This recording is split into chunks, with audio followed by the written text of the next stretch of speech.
รายงานการประเมินวันที่8มิถุนายน2558ครับวันนี้มีเคสประเมิน1เคสครับเป็นโค้ดที่3096นะครับโค้ด3096ครับเป็นที่ดินว่างเปล่าครับหมู่บ้านกิตดา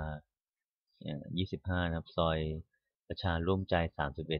31แขวงทรายกองดินใต้นะเขตคลองสามวา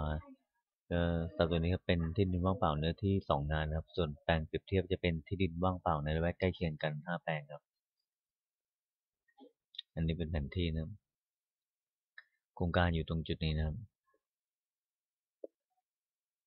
ตัวรูปทรัพย์ไม่มีนะครับ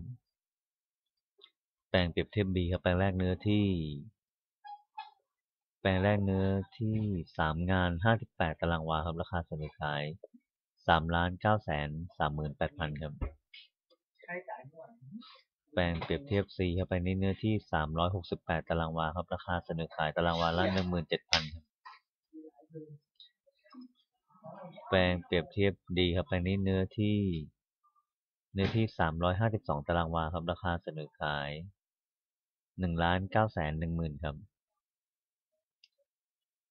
แปลงเปรียบเทียบ E ครับแปลงในเนื้อที่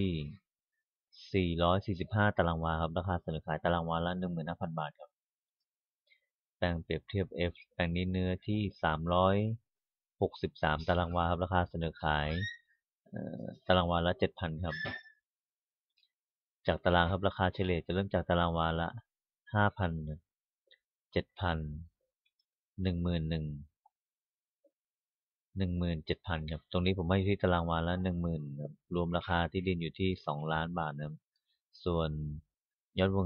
เงินก่อสินเชื่อขอมา1 ล้านครับคิดเป็นสัดส่วนประมาณ50%นะครับตรงทรัพย์ตัวนี้ก็จะเป็นทรัพย์ที่อยู่ในโซนแหล่งชุมชนครับก็แถบนี้ก็จะเป็นหมู่บ้านจัดสรรค่อนข้างเยอะนะครับ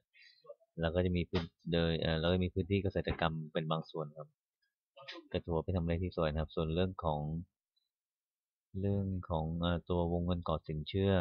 ตรงนี้ขอมาที่50%ครับก็ถือว่าเป็นอยู่ในเกณฑ์ที่เรากำหนดไว้ครับผม